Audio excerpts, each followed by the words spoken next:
Would you state your name and where you live, please, for us? My name is Susan Voiles, and most people call me Susie.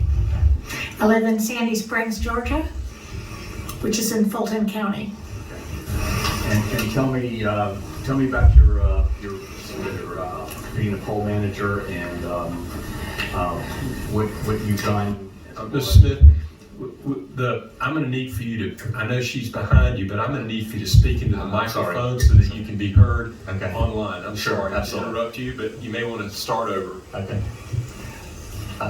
Ms. Voiles, if you could tell the committee here what your role is as a precinct poll manager and how long you've been doing it, and then kind of get into how you were involved with the recount, et cetera.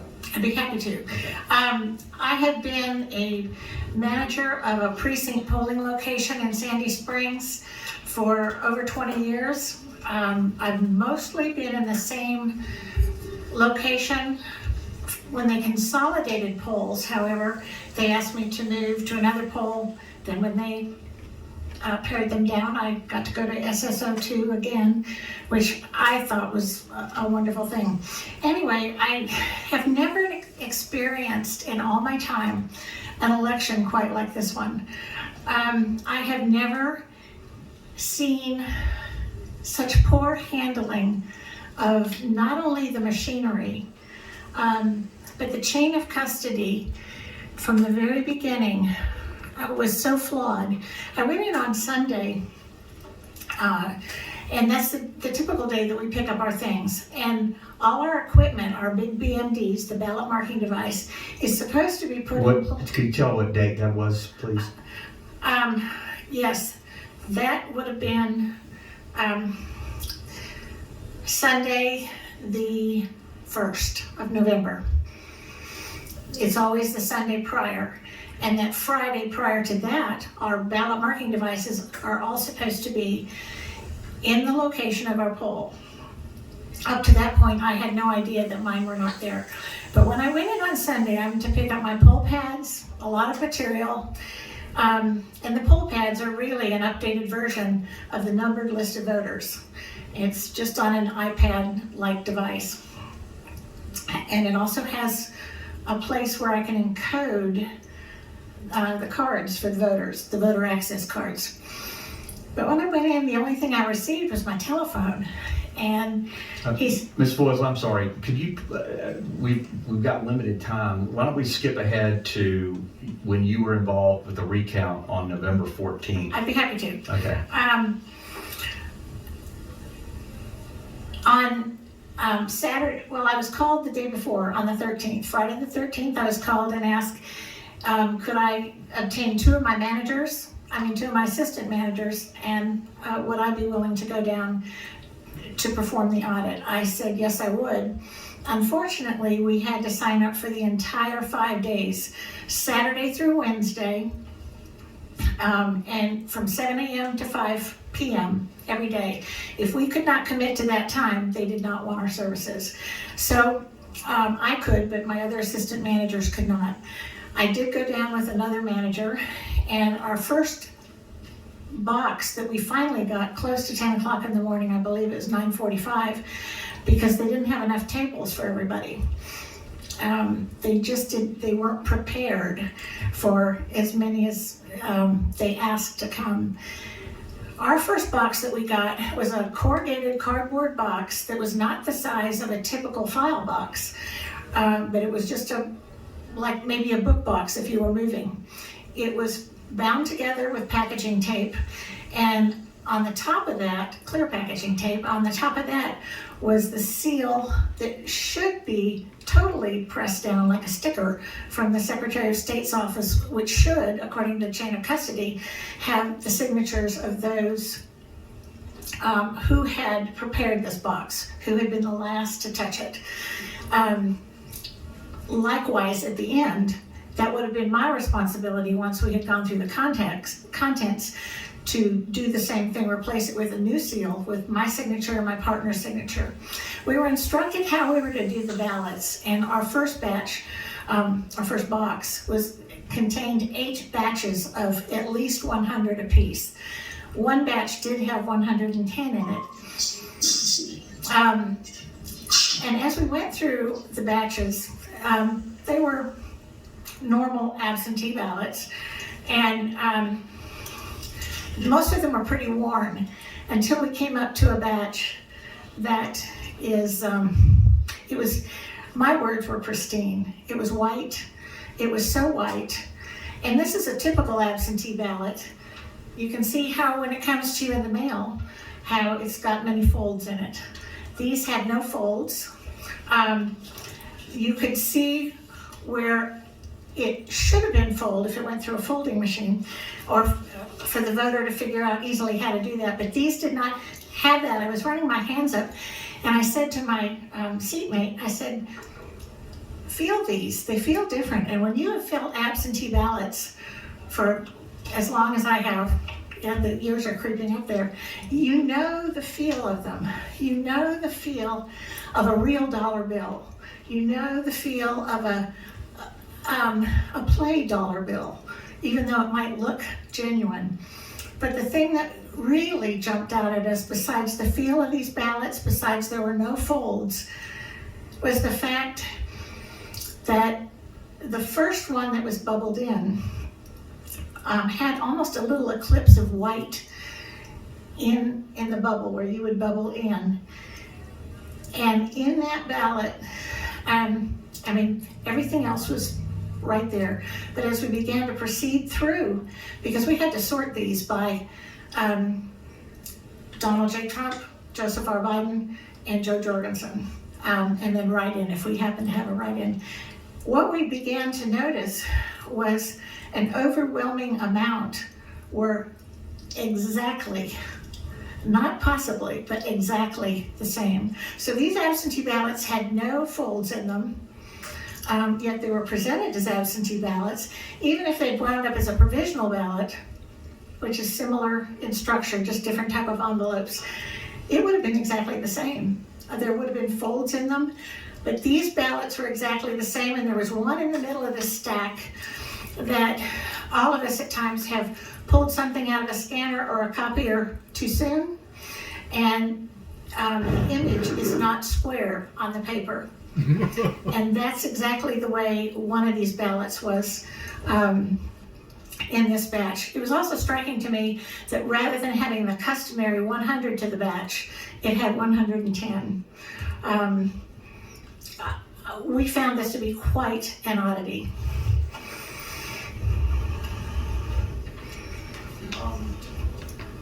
Talk about the when you were down there about the organization. Oh, I'm sorry. To talk about the organization when you were down there and you came down there and on that, I think it was a Sunday morning, you came down there and you thought you were going to be down there all day and they told you to leave. On the second day, we stayed until about 4:45 on Saturday. We were instructed to come back Sunday morning, which we did. We were very surprised to find no lines. What they had done was not only had poll managers there, Fulton County poll managers, but the previous day had had a number of Fulton County employees who were there. Also, the girls behind us, they were librarians, but they were Fulton County librarians. They were there to do this. So on Sunday morning when we went down, it was fairly void of anybody. We were just very surprised. We were instructed to go to our table that we had had the day before.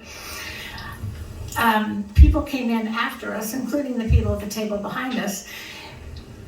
We gave our table number so that we could get our ballots. We waited and we waited. The people behind us got theirs. They had over 3,000 from Sandy Springs precincts. The people in front of us had over 6,000 from another precinct. And when our box came, and our eyes were getting kind of big because that was a lot of ballots to get through.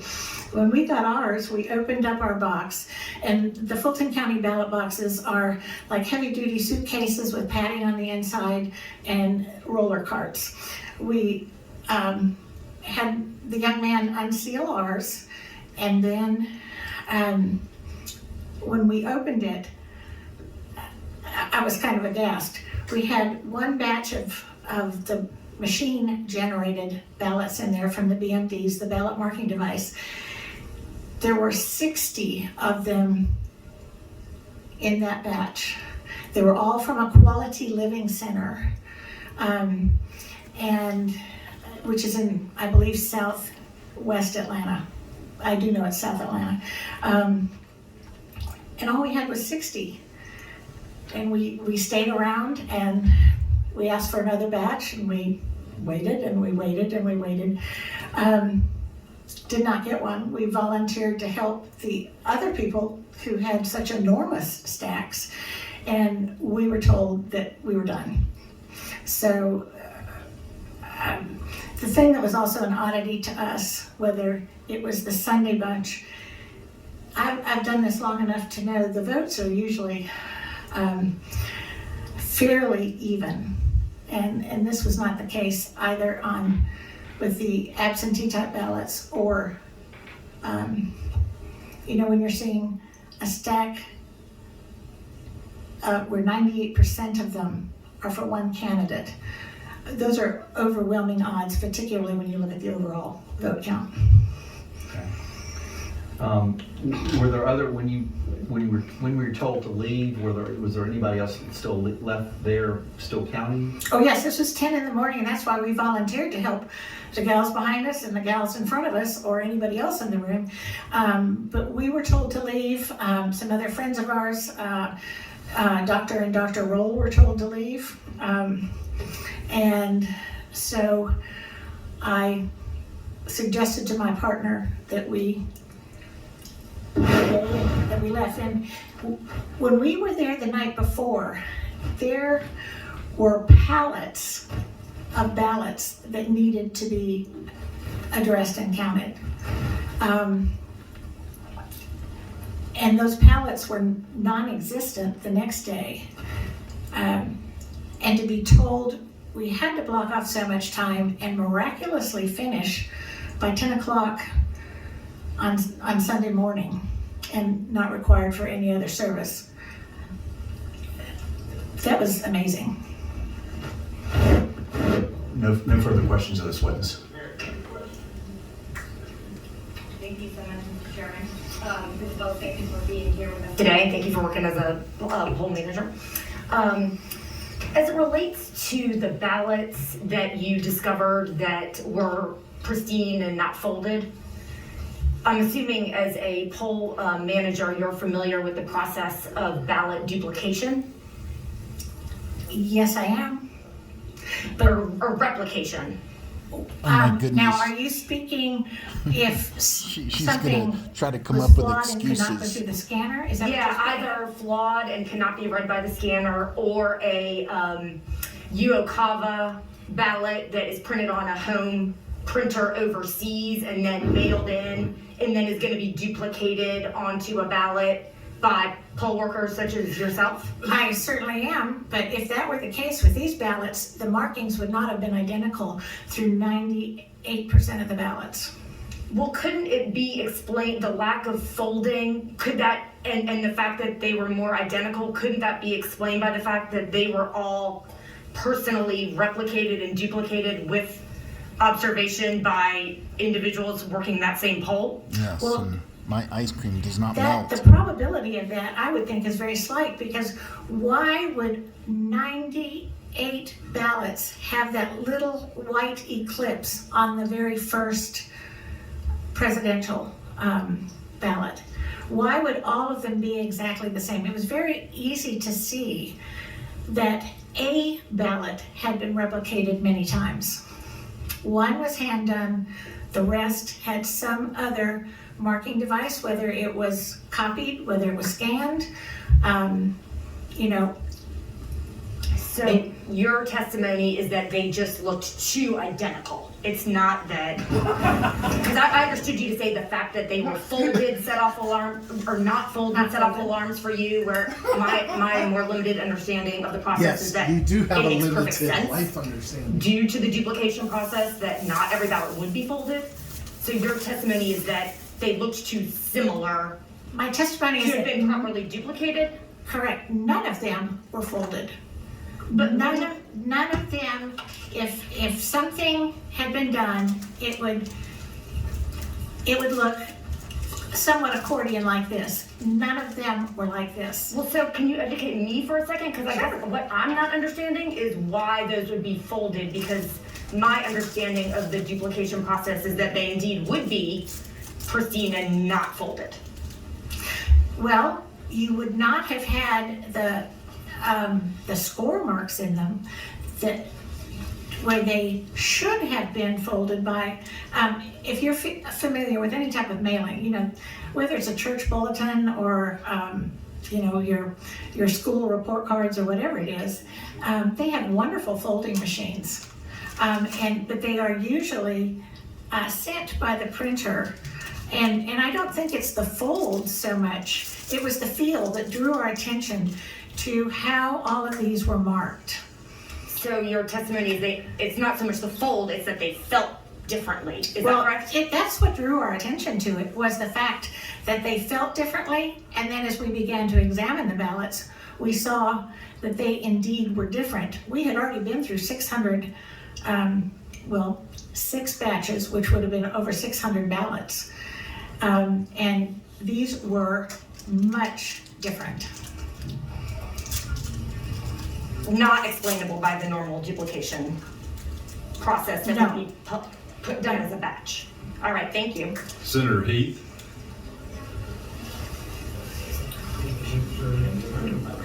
You mentioned, I think I got this right, you mentioned a box that had 60 ballots in it. That was the box on Sunday, yes. I'm over here. She's over here. You saw my head bobbling around. Yeah, I thought you were I'm on sorry. something more important. Yes, So. no, nothing more important than what you're asking. So, yes, Sunday there were 60 ballots in our box. And that box was from Quality. Quality Living Center, and those were all generated on a ballot marking device, which is looking like a larger iPad. It's a Dominion. So is Quality, I'm sorry, is that a voting precinct or is that? No, sir, it is simply a men's recovery center, and that was very unusual to me also, because most of our senior centers have been trying to get at least one sort of precinct designation or early designation for the 20 years that I've been doing this, and they have not. So to have a 60-person facility. So is this, Fulton County made mention that they had some Mobile units. mobile units that they, it seemed to me that they were saying like they were mobile precincts, that if they had an issue at a precinct, they could roll in there with this thing and take over the work there. I had some questions about how you reprogram a precinct from being precinct 1 to be precinct 54, for example, because there would be potentially different ballots on that, like if there were school board or city council or county commission or whatever. Not all precincts have the same ballot, at least in some elections. See, this So I guy have is some trying to questions about that, understand but things better.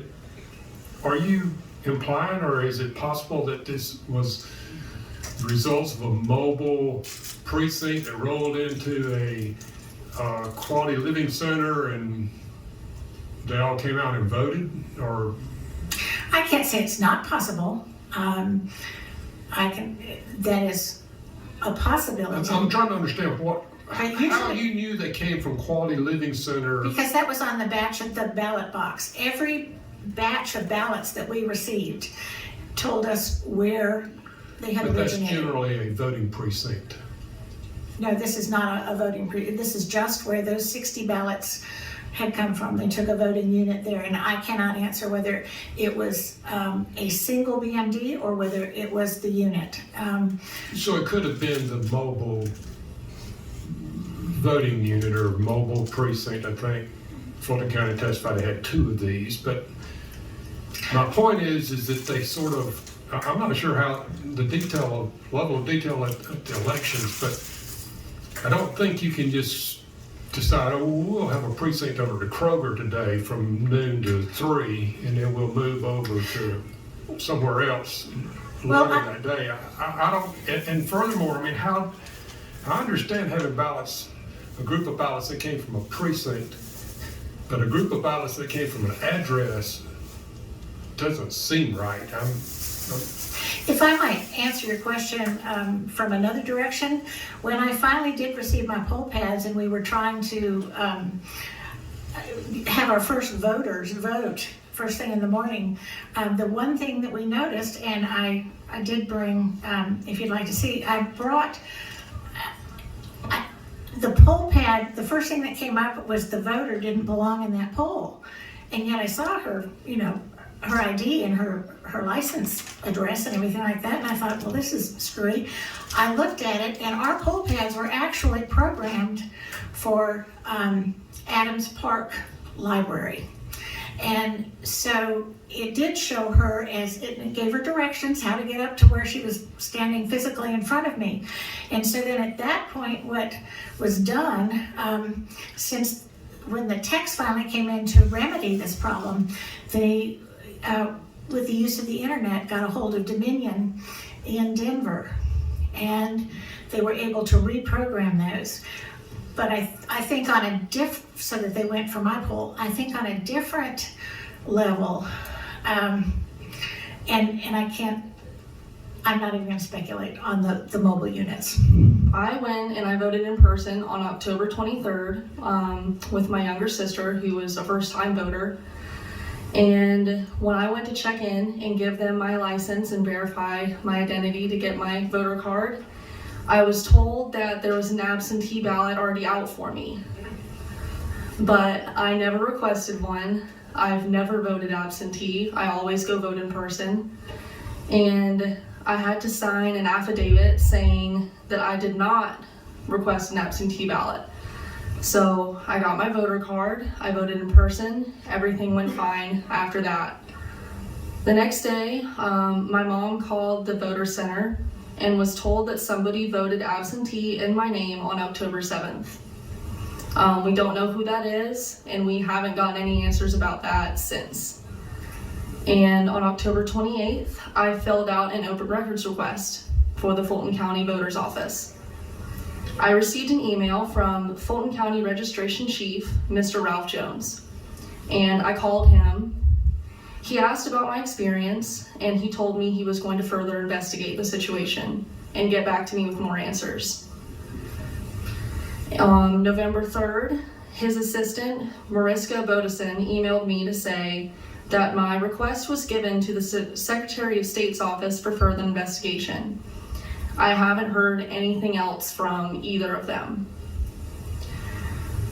Then I got an email from my dad's friend and lawyer, Mr. Bob Cheeley.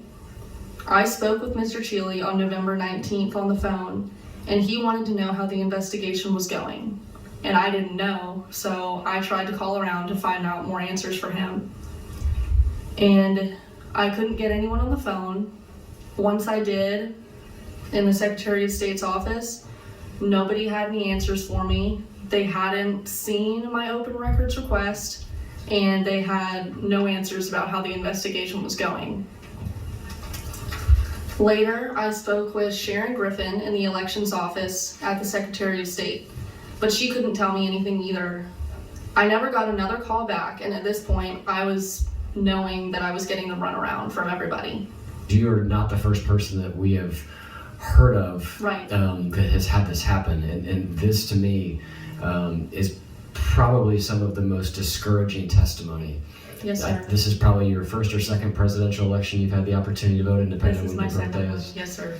We're going to get this right. Thank you, I appreciate it. And we need to figure this out. Thank you for being here today.